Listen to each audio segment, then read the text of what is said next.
Hello and welcome to this video in the Microsoft Ads Training Series. Today, we will be creating our very first customer list from the data we have accumulated from our advertising. We'll be using this customer list later on to create better advertising and remarketing campaigns for our business. These remarketing campaigns will be your most profitable of all your campaigns you run. Before we get started with the video, I wanted to remind everyone to subscribe to the channel. I put out a video every single day to build your knowledge in advertising, marketing, Shopify, and dropshipping. I do this absolutely free of charge. I also host a live call every Thursday night for the Facebook group where I give away a 1-hour consulting call. By subscribing, you are helping this channel reach more people and build out the revenue required to keep producing these videos for you. Thank you so much for clicking through. I hope you enjoyed the video.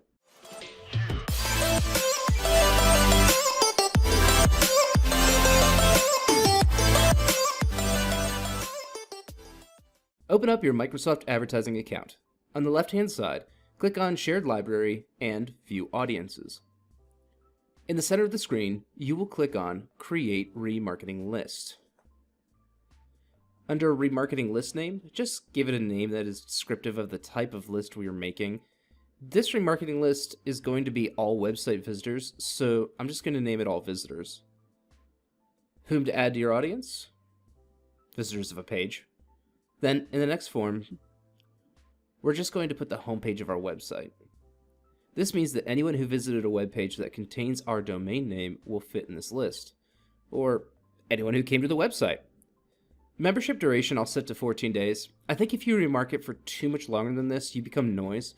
If they don't buy within the first 2 weeks of visiting your website, you probably aren't getting them back.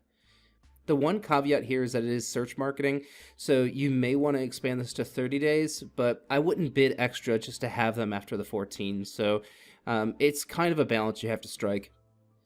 Description, well, all visitors.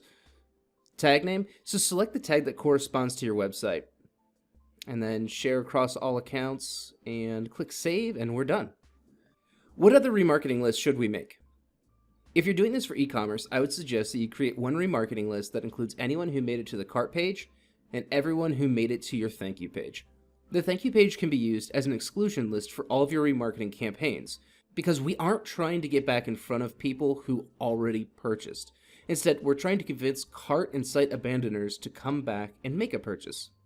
If you have very few products in your catalog and you want to target a specific product that is doing very well, simply make a remarketing list for that product alone so you can make a remarketing campaign for it. The power of these lists is amazing. Make sure every campaign has some kind of remarketing list set up for it if it's been running for over a week or so. The whole point of advertising is to get as much data as we can to build out the best possible campaigns to drive revenue for our business. That's all for today. If this helped you at all, please give it a like and subscribe to the channel for more advertising, marketing, dropshipping, and Shopify training. In the next training, we will be talking about more advanced targeting. Thanks so much for watching. I'll see you in the next video.